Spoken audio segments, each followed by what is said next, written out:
Hey phonies, Crazy Pretzel here coming to you outside. Want to say what up and just kind of show you my what my backyard looks like a little bit.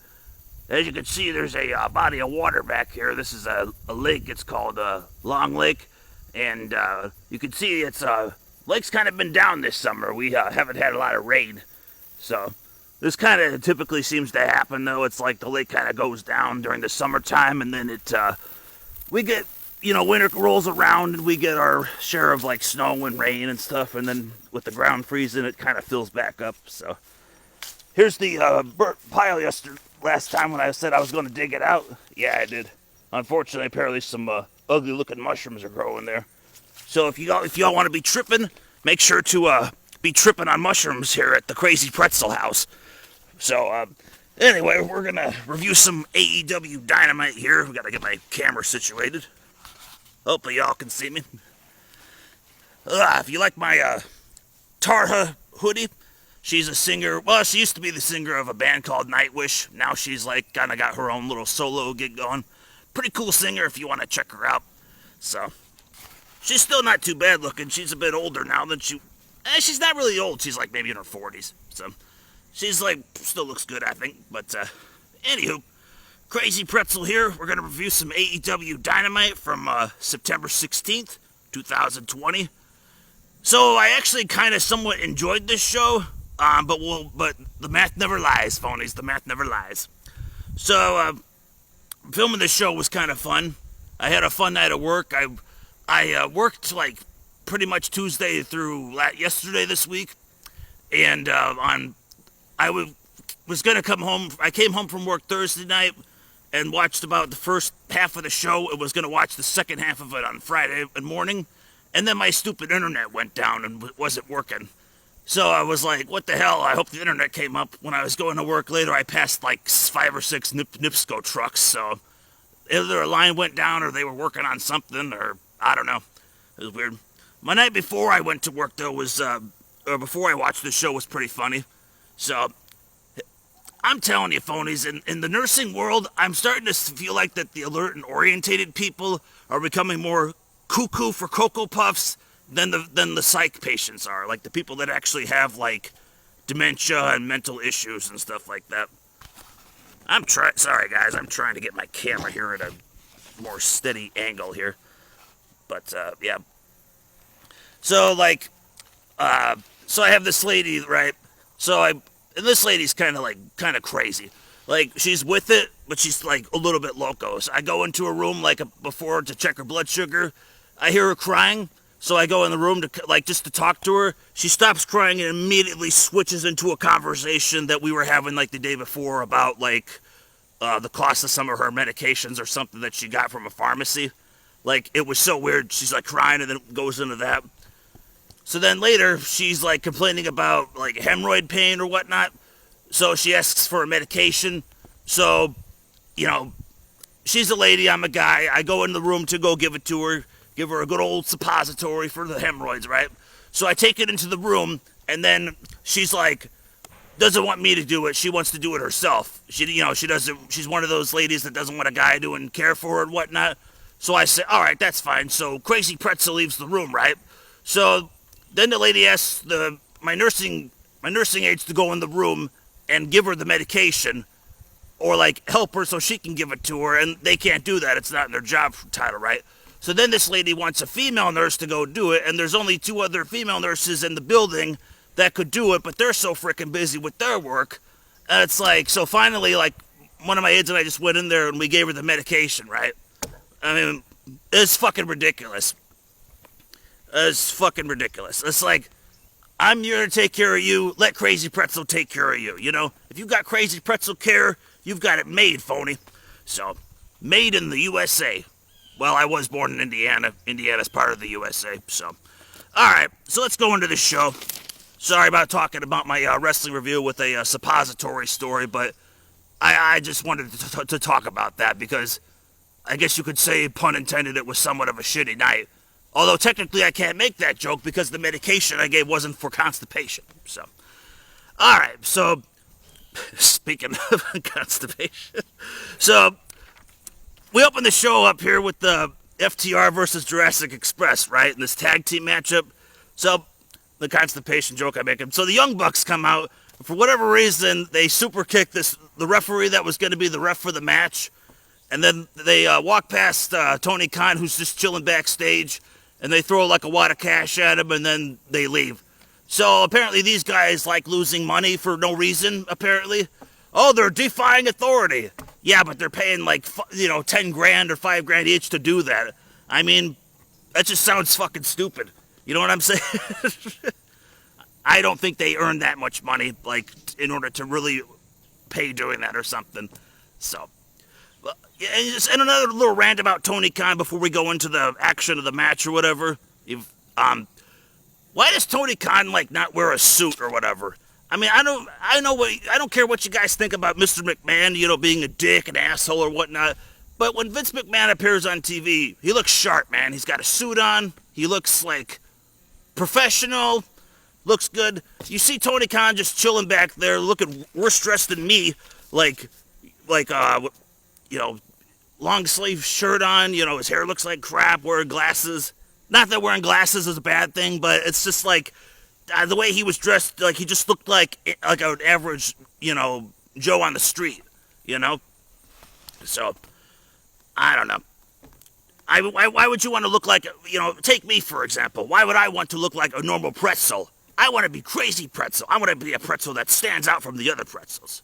You know what I'm saying? So, anyway, we go to FTR versus Jurassic Express. This match went 13 minutes. A different ref came out after that ref got knocked out. This match was alright. This was somewhat of a normal tag team match that you'd see in WWE, which I appreciated.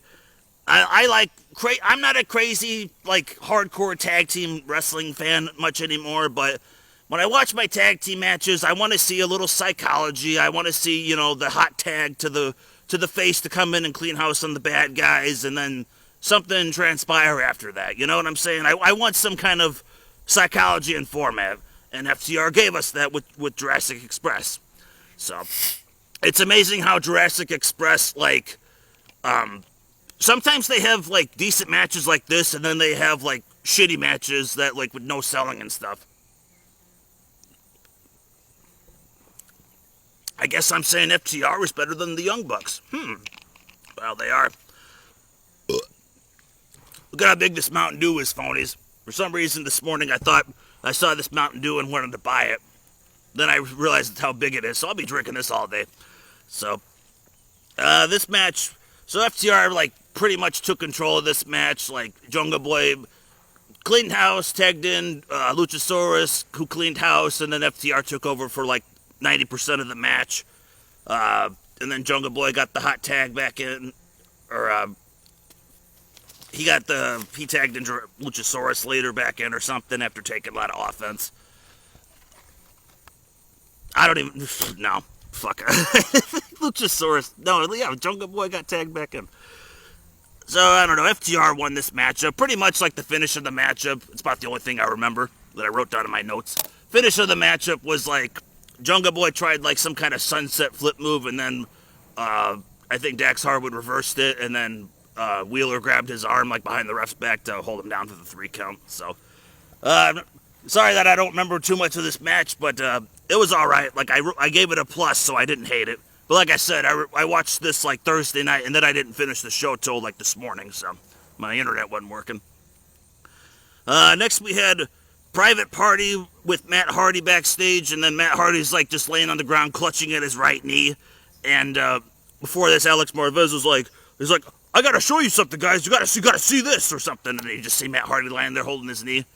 Alex Marvez is such a dork. Such a dorky, nerdy guy or something like that. This is the guy that would, you would fucking shoot spit wads at in class and, trip him in the hallway or something like that. This guy's a wuss. So, but anyway, this backstage segment was stupid. And here's why. So, Marvez asked Isaiah, what happens? And I'm going to quote what Isaiah said here. He said, I don't know. He was talking about a game plan tonight. Yeah, next thing I see him laid out. So, how the hell does he not see him get attacked by 2 dudes? I mean, why didn't he say, well, let's see, I was talking to Matt Hardy. We were talking about our game plan. I left to go take a piss or left to go get something to eat. I came back, and then I found him like this. You know what I'm saying? The way he said this promo with like the crappy acting, it sounded like he just stood there and watched Hager and Jericho beat him up and didn't do a thing. Like, it was terrible the way he said that. So Jericho and Hager show up. Jericho's got his bat, and they're like, hey, you need some ice for that knee? And then just, talking about like how he's gonna need to get some, he gets well or something.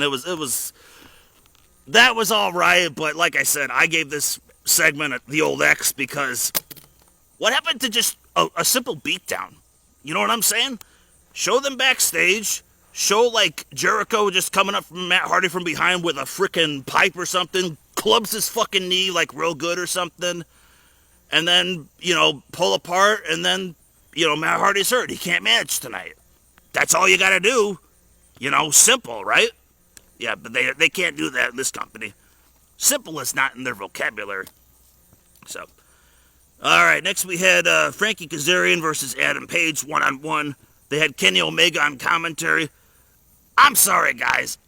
I don't know if Kenny Omega is, like, turning heel or not, but if he's turning heel, his commentary was so boring and just was not, like, there was no life to it at all whatsoever for him being a heel.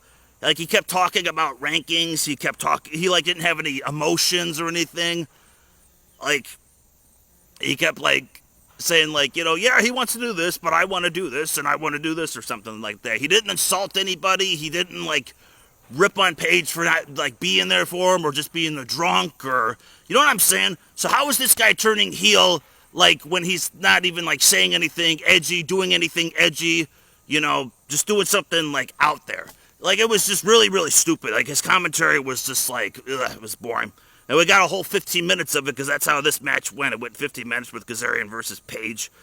Like I said, Adam Page is all right. I kind of like him. Kazarian I don't really have an issue with, but I didn't like this match. The reason I didn't like this match was because it was two faces, and, like, basically this whole match was the two guys just trading off moves, like one doing a move to the other, the next guy doesn't move, then Page doesn't move, then Kazarian doesn't move, then Page doesn't move, then Kazarian doesn't move. And I get you could say, like, oh, well, they're evenly matched, and they're doing this. Well, I mean, the whole match was like this. Nobody really sold something, but you know what I'm saying? Like, it's not so much I'm ripping on the, flips and dives and no selling, but it's just, it was, here's a move, here's a move, here's a move, here's a move, here's a move, here's a move. I mean, until eventually, like, there was a finish. And then a couple things I didn't like, too, like, Kazarian hits an unprettier on Adam Page, Christian's old finisher move for a 2 count. Adam Page did this cool, like, little pump handle into a Death Valley Driver for a 2 count. Death Valley Driver should be a finisher. There was a nice sit-out powerbomb for Page, an old school Batista bomb type move. That was a 2 count. Page won with a flipping buckshot lariat. He's got, like, all these power moves, and he's winning, like, with a clothesline. And I get the whole, like, Bradshaw used to use the clothesline from hell or something. But, I don't know. Page can do some more better moves for a finisher. So, I wasn't into this match. Next, we had MJF versus a jobber whose name was Sean Dean, apparently. This match was funny. Like, this was, like, the best jobber match ever. Like, the match started, and, like, MJF just, like, I think, like, raked him in the eyes and put him, like, in a Fujiwara armbar. The guy tapped out, like, in 5 seconds. It was funny. MJF cut a promo. He's saying that Moxley cheated, that he wants to be called the undefeated, undisputed, uncrowned world champion of AEW. He tells Justin Roberts to say it, and Roberts says it, like, kind of, like, really monotone, like he doesn't mean it, and then he basically threatens him, to send Wardlow after him, and then, so then Roberts says it properly to appease him, and then, for some reason MJF says something about, like, possibly teasing about joining a faction, or forming a faction or something, because that's, like, the hip thing in AEW, and he's not wrong about that. I mean, look at some of the groups you got. You've got Inner Circle. You've got Private Party with Matt Hardy, like a little trio. You've got Eddie Kingston's group with the Lucha Bros and the Butcher and Blade. And then you got a bunch of people with managers. You've got like Team Taz with Starks and Brian Cage. You've got Jake the Snake with Lance Archer. It's just like there's all kinds of Tully Blanchard's with FTR. Like there's all kinds of like little factions, little micro stables.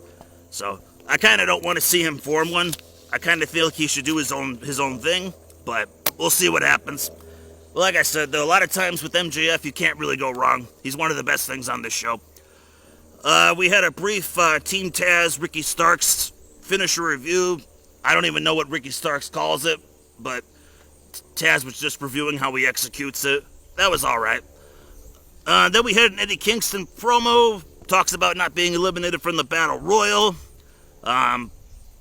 He says that we're not a faction, we're not this. He's like, we're family. We're agents of chaos. And then they, for some reason, they grab some jobbers out of the crowd and start beating them up.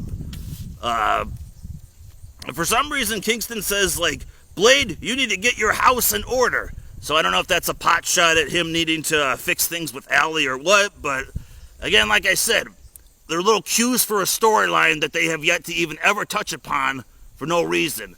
And like I said, I just don't understand. And if you're going to do this storyline of why Allie's not with Blade and Butcher, why are they doing it now when we go from seeing just her being with those two guys to just not being there at all, to her just being with, the Natural Equations tag team with no explanation whatsoever.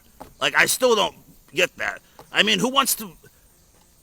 Okay, Pulp Fiction was a movie where, not everything happened in chronological order, but that's the thing. Pulp Fiction was a good freaking movie, good actors, good stuff. You know what I'm saying? Something like that, okay, you can watch something like that in non-chronological order, but this is pro wrestling. I want to see, cause and effect. I want to see, because A happened, B happened, and because B happened, C happened, and then D happened. You know what I'm saying? Crazy Pretzel wants to see some kind of sequence, some kind of order, wants to see something that people can follow. I mean, I don't want to see, I don't want to open a book and have to, and start reading the middle of the book, and then I have to say, oh, gee, I got to read the beginning of the book to figure out what's going on. I mean, nobody does that. People that read books start from the beginning and then go to the end of the book. Nobody starts reading in the middle of the book. I mean, what the fuck are they thinking of this company? Anyway, moving on. So this promo was all right. The little beatdown of the jobbers was all right. Next, we had Private Parts versus Jericho and Hager. Yeah, I know I called them Private Parts. For some reason, I'm thinking of an old Beavis and Butthead reference when, Beavis and Butthead try to, enlist in the military, and the guy's like, all right, which one of you wrote down Major Woody and Private Parts? Or something like that. For some reason, it made me think of that. So this match was all right. Again, this was kind of like a tag team match with a little bit of formula to it. My only complaint about this match, again, like I said, Jake Hager, guy had a chance to be more of a badass. You know what I'm saying? He goes in AEW. He went to the MMA world. He got a legit win or something. He's taller and stronger and bigger than most of the roster, but yet he's selling for all these guys and taking bumps with them and stuff versus just being a monster. That's one rant I have about that. So, I don't really remember a whole lot of the action of this matchup. I remember one thing I didn't like about this match, though, was I think it was Isaiah. He was selling a back injury in this match. He started selling it more toward the end of the match, but he's still jumping around doing flippy moves, and then when he lands on his back, then he's like, oh, my back. I mean, don't get me wrong. You know what I'm saying? I get that he's trying to do a little selling with that, but here's the thing. If you have a back injury, dude, you can't fucking move, man. I mean, my back has been really sore before, and I've had to go to work on it, and I mean, it kills you just to move, let alone he could do a bunch of flips and shit like that. So that kind of annoyed me, but overall this match wasn't bad. So Jericho won with the Judas effect, which I still hate that move. It's just the back elbow that he's always done. Why is he not winning with the code breaker? So, but this match was okay. I didn't have any complaints. It went 13 minutes, but we had some tag matches in it. So I'll give it a pass on that. The next match we had was Thunder Rosa versus Eva Lise for the NWA title. I don't understand why she's defending the NWA title and on AEW. That would be like, well, okay, yeah, you can say that. That back in the day, Mike Awesome was like the ECW champion and defended against the contracted WWF guy in Taz back then. But that was like back in the day, that was kind of edgy. But I mean, imagine like if I was like a state champion of let's say Ohio, right? So I'm a state champion of Ohio, so I'm gonna show up to Oregon to defend the Ohio championship against somebody from Texas in Oregon. That makes no sense whatsoever. So, but anyway, so this matchup, this was another match that I didn't really enjoy because this was like like Adam Page versus Kazarian match where it was just like, you know, Evil East doesn't move, Thunder Rosa doesn't move, Evil East doesn't move, Thunder Rosa doesn't move. The whole match is like that, back and forth. Just, you know, they call it the seesaw or whatever. I call it no selling and no psychology, really. But, so, I mean, this whole match was like that. And it's kind of a shame because I like Thunder Rosa and Evil East seems alright too. But when you give us matches like that, I can't give you props. Plus, one thing that made me mad at the end of this, the finish was like Thunder Rosa hit like a tombstone pile driver on Evil East. I think she was going to hit like, she has like a different version of how she drops somebody, but I think Evil East couldn't go with it, or she was having issues keeping her up, so she just did a tombstone. Well, after that, so Diamante comes in the ring to help Evil East beat up Thunder Rosa, right? So Evil East gets dropped on her head. She also got hit with a Death Valley driver before the tombstone, right? She just pops back up like it's nothing and just joins in on the beatdown. I mean, that was stupid. That was fucking stupid. Shida makes the save. They're going to do a tag team match next week. I guess that'll be all right. But like I said, if you're going to, again, pro wrestling, it's supposed to make look kind of realistic, right? You get dropped on your head with a Death Valley driver. You get dropped on your head with a tombstone pile driver. I mean, imagine if The Undertaker did a tombstone pile driver to somebody, and then immediately right afterwards they get up and for a beatdown. I mean, that would make no sense. I could see maybe like after a few minutes the guy wakes up and joins in the beatdown, but I mean right away makes no sense. So then we get Miro, the best man, versus, you know, and Kip Sabian. They're lifting weights or whatever. Now I will say that I will give Miro some props. The guy looks jacked, good shape or whatnot, but like I said, this pairing with him and Sabian, even if it's like, I don't know if it's going to be long term or not, or short term, it's fucking dumb, man. Why is this guy just not kicking the shit out of Sabian and taking his girlfriend hostage, you know, or taking his girlfriend? By the way, I think Penelope was checking out Miro's muscles and stuff during this, but yeah, Sabian just looks like a goof. He's got, like, again, he's got a short t-shirt on with, you know, showing off his belly. He looks dressed like a chick, like a teenage chick or whatever. So this segment was dumb. And I don't care. It's dumb. They've already ruined Miro, and he's only been in the company for 2 weeks. Next, we had Lance Archer and Jake the Snake cutting a promo. Jake talks about making a deal with the devil, which he says, but if I have to be with any devil, I want to be with the Tasmanian devil. So then Taz comes out, and Taz cuts a promo and talks about how basically there's a 6-man tag next week, and Cage and Ricky Starks are going to be Archer's partner, and then they're telling Moxley to get some partners. So Moxley comes out, and the second he comes out, Cage and Starks jump him from, like, out of nowhere. And then they start beating him up. And then some jobber named Will Hobbs. Don't get me wrong, Will Hobbs has, like, a nice physique on him. I'll give him that. I'm not going to rip on him for that or nothing. Sorry about my camera dying during the filming of this, and this editing's a little goofy, but, so the Lance Archer Team Taz promo brawl with Moxley and them was alright. The segment overall was alright. So, then we go to our main event, which was, the Best Friends versus the, Mexican gangbangers, Santana and Ortiz, in the parking lot brawl. So, aside from the goofy stuff, like in the beginning of this was alright. So, but we'll dive into it. Alright, sorry about that, phonies. Apparently my camera was too full of video footage, so I had to, like, delete something, so I have to edit this back in. So anyway, we had the whole goofy clown face painting stuff from Santana and Ortiz, right? So, the annoying stuff in this matchup was, some of this was Excalibur. He's like, you can win this match by pinfall, submission, or surrender. Submission and surrender are the same thing. You know what I'm saying? Idiot. Then he calls, he's got that steel baton again. It's a tire iron, dude. It's a tire iron. It's not a baton. It's a tire iron. Like I said, a baton makes me think of the conductor's stick or something. It's stupid. And then, there was one point in this match where Ortiz had like a dustpan and he clonked someone, and he's like, oh my god, he got hit with that shovel or dustpan or something. Like, he overreacting to something simple. So, other stupid things in this match I didn't like was, and I never understand this in wrestling, where you have like the high flyer wrestlers, how like they'll put like objects over their opponents and then do flips onto the object. I mean, that doesn't hurt the guy at all. That just hurts you. Like, there was a spot in this where, like, at the beginning of it, where Ortiz was, like, in the back of a trunk of a car, and, like, Chuck Taylor, like, did, like, a senton bomb, a flipping one onto the thing, and then you see Trenton do, like, the jumping back one or something like that, like, onto it. Like, that just hurts you, dude. That's not gonna hurt the guy, like, in the trunk getting hit by that. You know what I'm saying? That was stupid. So, that stuff was annoying in the beginning of this brawl, but as it went on, though, it got good. We got some blood. You could see the guys were getting, like, had cuts, like, on their elbows and stuff. We had suplexes, like, on the cars. There was a cool spot where, like,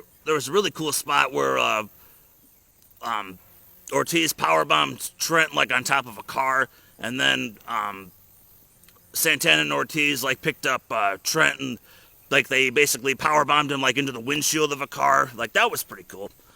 They were using, like, hitting each other with 2x4s, breaking boards on their backs, throwing each other through stuff. There was a cool spot where, like, they had, like, there was a pickup truck, and you know, like, the old, like catapult stuff that they do, like, I forget which guy did it. I think they did it to Chuck Taylor, but they, like, did, like, the catapult with him hitting his head, like, into the part of the truck. Like, that looked good, and that nice thud noise, that sounded like that hurt. So, that was a cool spot. I liked Santana's intensity, like, in the matchup. He was, like, talking shit to Taylor, or I think to Trent or something. He's like, this is the biggest fucking mistake you've ever made in your life, or whatever, because they were, like, kicking the crap out of him toward the end. So, like I said, this match was overall, like, if you can take out some of the annoying, goofy stuff, like, at the beginning of it, there was also a comedy spot, too. So, like, Trent went to, like, hit somebody, like, with a board. The board, like, bounced up and, like, hit him, like, right in the eye. Like, it was kind of funny. But, I mean, you take out some of the goofy stuff at the beginning of it and just watch, like, the middle part of this match, it was pretty good. Like, it was a pretty good little fight. There was selling, there was bleeding, big moves on stuff, guys getting hit with stuff, going through stuff. It was cool. So, but then we got to go to the finish, which kind of brought it down for me a little bit. So, I mean, basically, Santana Ortiz are, like, dominating. They're going to finish him off. And then Orange Cassidy just shows up out of a random trunk. And, like, he gives his orange punch, his Superman punch with a chain on it to Santana and knocks him out. And then I think Santana took a pile driver on a car from Chuck Taylor. And then Ortiz got some kind of, like, reverse pile driver or something through a board that was on top of a pickup truck or something for a 3 count. That was by Trent. So, Best Friends won this matchup. To me, it was kind of like, you know, this is supposed to be like their epic, you know, winning their grudge match or something, right? But to me, it's like they were almost the heels to cheating at the end of this match. You know what I'm saying? Like, I don't know. I didn't like that. And then what I didn't like was at the end of it, you see, like, Trent's mom, like, in the white van show up, and they pick up everybody, and then they drive off or something, and she gives the guys, like, the finger or something. I thought it was stupid. I mean, like, I don't know. Like I said, I could see, like, you know, like, if they were kids or something like that, and, like, you know, they were kids, their mom's hot or something, like, you know, their mom picking them up to go do some shit or something, like, you're doing that with your bros or something when you're a kid. You know, that's fine. You know what I'm saying? That's all right. But, I mean, these guys are, like, adults in, like, their 20s and 30s or whatever, and just them seeing get picked up by mom on TV to go to work or come home from work or something just looks really, really stupid and kind of pathetic. You know what I mean?